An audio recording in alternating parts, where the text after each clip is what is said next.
Mahigit isang taon bago mag-eleksyon, may ilang politikong tila nagsisimula na raw pumorma at magparamdam sa pamagitan ng mga TV ad. Ba ituturing nga ba itong maagang pangampanya? Saksi si Jam Sisante.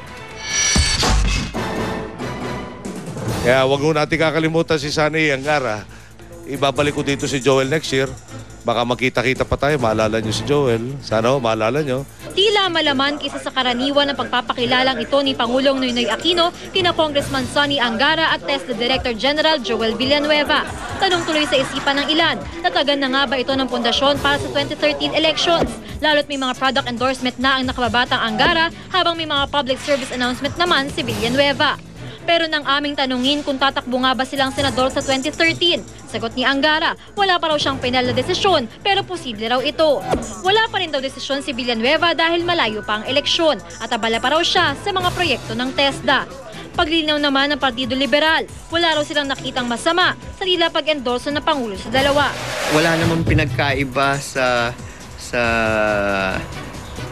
sinasabi rin ni Vice President Binay na ito yung mga posibleng mga kandidato rin namin, no? So tingin ko walang masama doon. Pero hindi lang ang mga partidong ito ang tila kumikilos na para sa kampanya. Makikita na rin ngayon sa TV commercial ng foundation nila ng asawang si Senador Manny Villar, si dating Las Piñas Representative Cynthia Villar, na napaulat na posibleng maisama sa mga senatorial slate ng Nationalista Party, Liberal Party at ng United Nationalist Alliance o UNA. Meron namang ilang product endorsement si Senador Chis Escudero na maaaring tumakbo bilang re-electionist sa 2013. Pero kapwa hindi pa sumasagot sina Villar at Escudero sa tanong kung may koneksyon sa darating na eleksyon ang mga naglabas ng ad. Ayon sa isang election lawyer, hindi na raw bago ang pagpaparamdam ng mga politiko sa pamamagitan ng advertisement bago pa ang campaign period. Siguro yung mga kandidato natin, alam nila pag nakakalamang ka, pag ikaw ay lumabas sa media o naglabas ng advertisement earlier on. Kasi gusto nila maging household name yung iyong pangalan. Ipinagbabawal ng Omnibus Election Code ang pangangampanya sa labas ng itinakdang campaign period. Ang kaso, sa ilalim ng Republic Act No. 9369 o Automated Election Law, hindi maituturing na kandidato ang isang politiko hanggat hindi nagsisimula ang campaign period. Kaya naman walang mapaparusahan para sa maagang pangangampanya. Ako si Jam Sisante, ang inyong saksi. Dahil po sa tindi ng init, apektado na ang mga poultry farm, maging ang ani sa ilang taniman. Kaya ang resulta, mataas na presyo ng gulay at manok sa ilang pamilihan. Saksi si Julius Segovia. Kung hindi raw mabilis mabulok, maliit lang ang naani. Ganito raw ang sitwasyon sa mga taniman sa Nueva Vizcaya sa gitna ng matinding kagat ng init. Kaya naman ang mga nagtitinda ng gulay, heto't nagre-reklamo na.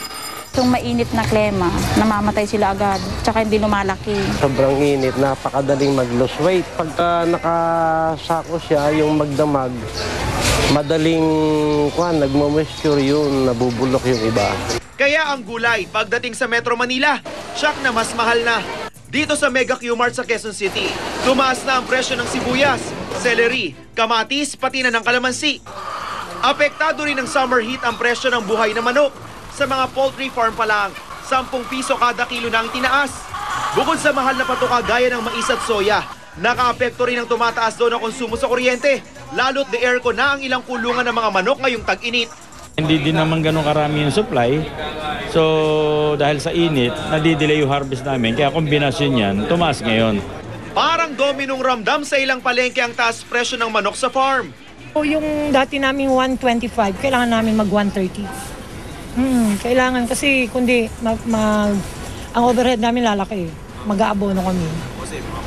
Kami naman sumusunod lang sa presyo ng galing sa farm.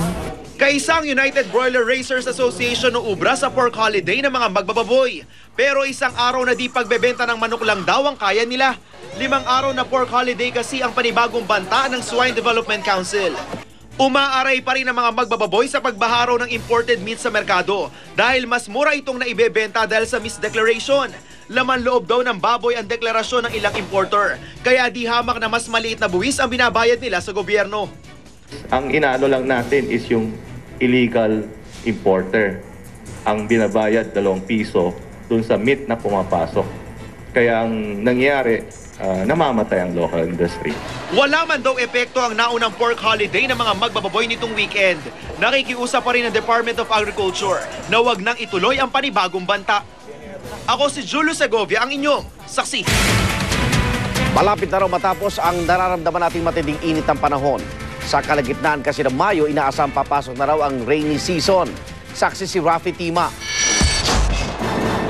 Ang pag-ulan nitong auna ng Mayo o ang tinaguriang Agua de Mayo, literal na hulog ng langit para sa maraming nagrereklamo na sa matinding init ng panahon sa mga nakalipas na linggo.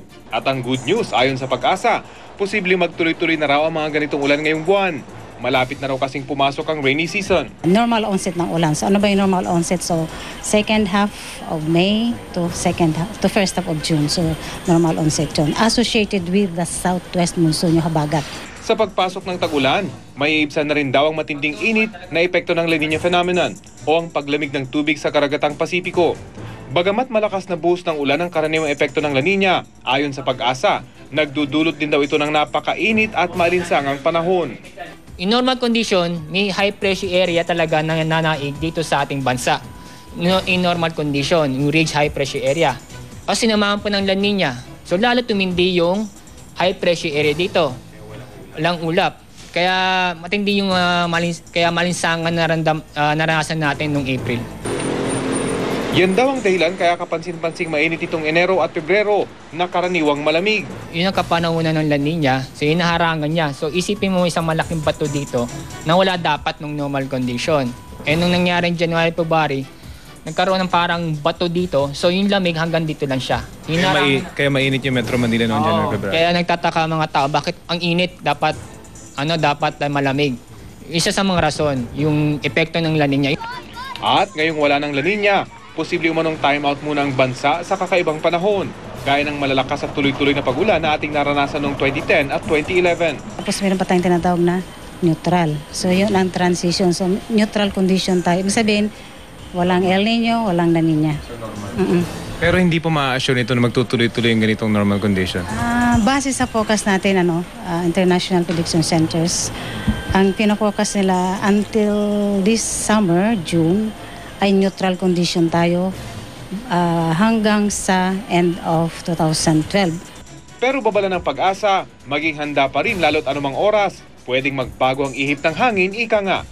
Ako si Rafi Tima, ang inyo saksi.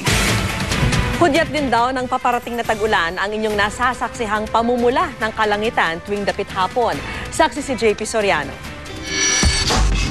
Animoy nagdurugo ang langit sa pagsapit ng dapit hapon nang masilayan ito ni Youth Cooper John Robert Puzon habang namamasyal sa Rizal Park sa Maynila. Sa Ilocos Sur, malaubing langit naman ang nasaksihan ni Youth Cooper Mark Anicas. Sa iba't ibang bahagi ng bansa, ganitong kulay ang bumabalot sa kalangitan tuwing takip silim. Paliwanag ng Pag-asa. May mga pag-ulan po mangyayari yan. So yung susunod po, mga ilang oras o 2 oras, mabilis mag-form ng clouds. Yun kung clouds na yun, kung saan magiging cumulonimbus, yun po yung nagbibigay ng thunderstorm at magkakaroon ng mga pag-ulan. At dahil kadalasang nagiging maulan kapag mapula ang langit, ayon sa Pag-asa, indikasyon din daw ito ng nakaambang pagdating ng hanging habagat na tanda naman ang pagsisimula ng tag-ulan. Malaking tulong po yung ulap para mabawasan yung init ng araw kasi natatakpad po niya. Tapos umuulan pa, so hindi medyo maliit na yung chance na umabot pa yung sa mga temperature na narasan natin ng mga nakarang araw. Kaya naman bago ganap na sumuko ang tag-init sa panahon ng tag-ulan, samantalahin daw natin ang makulay na obra sa kalangitan. Ako si JP Soriano, ang inyong saksi. Saksihan mamaya. OFW na nakuryente sa Saudi Arabia, umaapila po ng tulong para makauwi na sa bansa. Mga guro sa public school, bawal nang sumimangot sa pagbubukas ng klase. Mga tourist spot sa Rodriguez Rizal na tinutulungang patakbuhin ang komunidad, tampok sa Barangay Saksi. At sa Showbiz Saksi, pambato ng Pilipinas, first runner-up sa 2012 Miss Teen Universe. Wag bibitiw! Sama-sama pa rin tayo magiging saksi.